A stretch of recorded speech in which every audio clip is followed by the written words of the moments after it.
The first weekend, and in fact the first day of any mega event, is massive. It sets the tone for the whole tournament, and there are so many aspects to a big sporting event, right? Getting the stadiums ready on time, managing the players, the teams and their schedules, the fan engagement and the viewing experience, the logistics and security, the media management, right to the promotion of the event. There's a lot at stake, and something can go wrong anytime, anywhere. Now imagine all of this and multiply it many times over for a World Cup event, and one that is happening in the Americas for the very first time, the Cricket World Cup.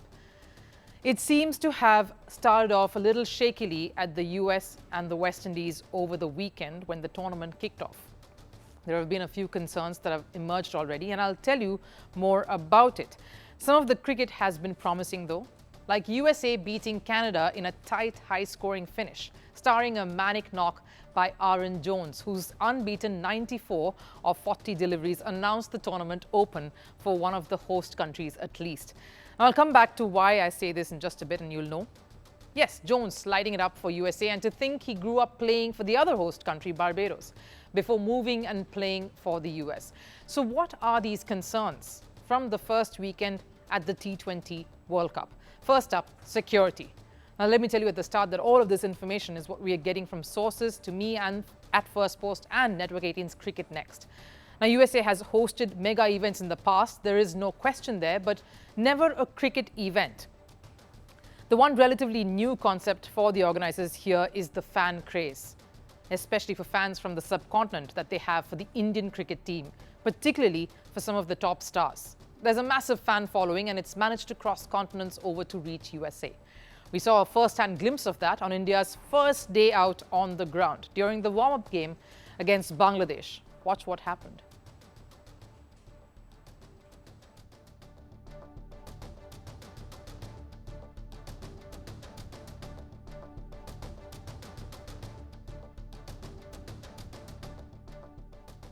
A fan broke through security, ran onto the ground and managed to hug and meet the Indian captain Rohit Sharma. The authorities managed to reach him, and it transformed to a bit of a battleground, with the New York police getting physical with the fan, almost like a rugby tackle or a scene from American football. That's what a scrum would look like there on your screens.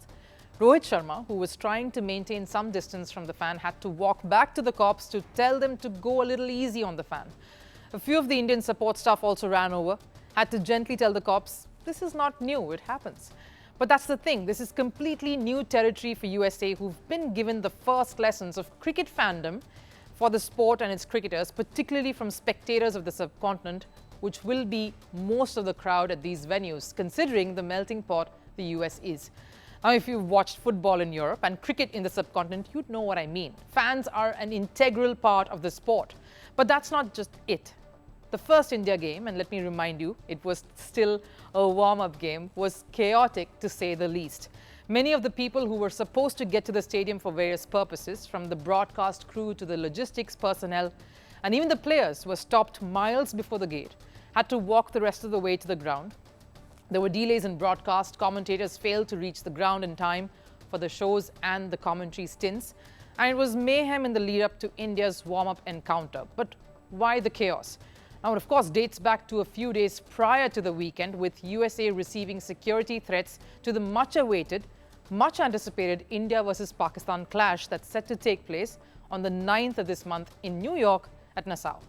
It's reported that SWAT teams with snipers have been deployed at several locations on the ground, and police officers in civil uniforms will also be present inside the stadiums.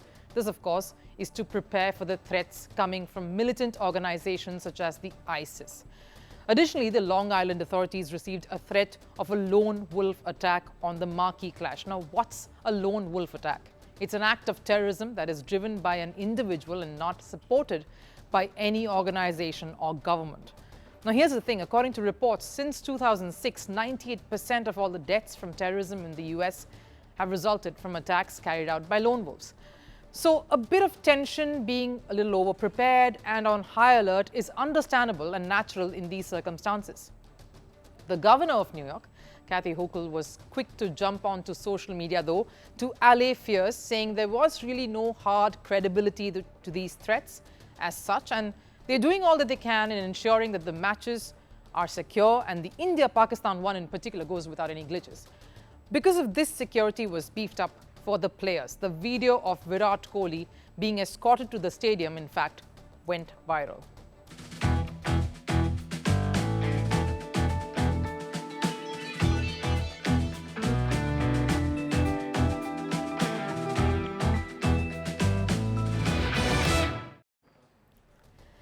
He was heavily guarded by security personnel as he made his way to a warm-up game. So too skipper Rohit Sharma. Now you can only imagine what that cordoned-off zone will look like when India plays its first group game. That's this Wednesday. And then, of course, the big one against Pakistan over the weekend. Now, a day after that, of course, reports came out saying there is no clampdown on any of the Indian cricketers. They can go about the city without any concern or restrictions.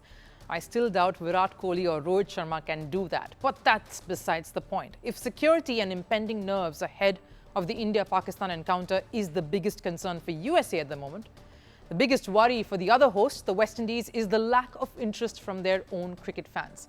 Now take a look at the stadium. These are some pictures we have of the first group game that West Indies played over the weekend in Guyana.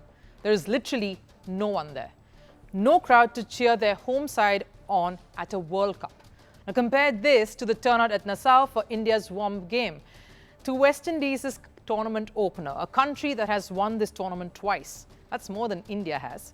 And the contrast is yet massive. And this is a country that plays a lot of cricket, unlike USA, where cricket is making its debut. Now, why did Guyana not show up? Firstly, timing of the matches. That is a major concern. The matches are at 8 p.m. IST, Indian Standard Time, which is 10:30 a.m. in the morning in Guyana. That's not a time to watch cricket, and a T20 game at that, which will get over in some hours by afternoon. West Indies as a country is a late riser, especially on a weekend after a late night. And over weekdays, that problem will only compound as it's working days. How does the ICC plan to get around this? The other issue, of course, is the ticket pricing. The minimum cost for a ticket to watch West Indies play is $22 US, which is 4,600 Guyana dollars. The standard seating costs $45 US, around close to 10,000 Guyana dollars, which is big for Guyana. The ICC has faced a lot of flack from fans regarding this.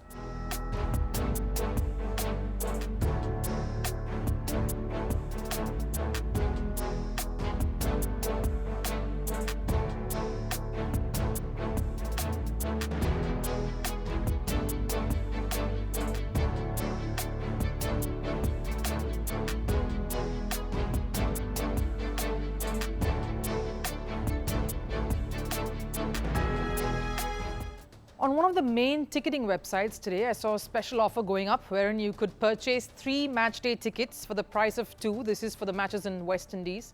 Will that be enough to undo what's already happened, though, and get the cricket-loving crowds at the West Indies back? Yes, the intention of the International Cricket Council is commendable. Take the sport to every corner and places that has not seen it. But at what cost? The timing needs to be kept, keeping viewership in mind, and every match cannot have different timings.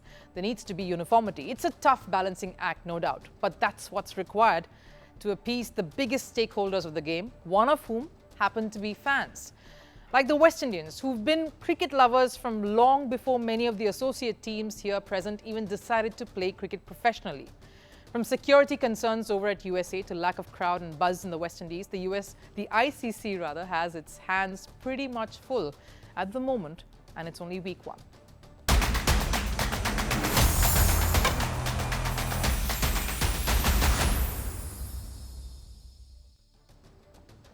Confused by the barrage of numbers, deafened by the chorus of experts, disoriented by the flying graphics? Don't worry, we've got you covered. On Firstpost, we're keeping things simple. The most important seats, the high-profile candidates, and the most lucid analysis.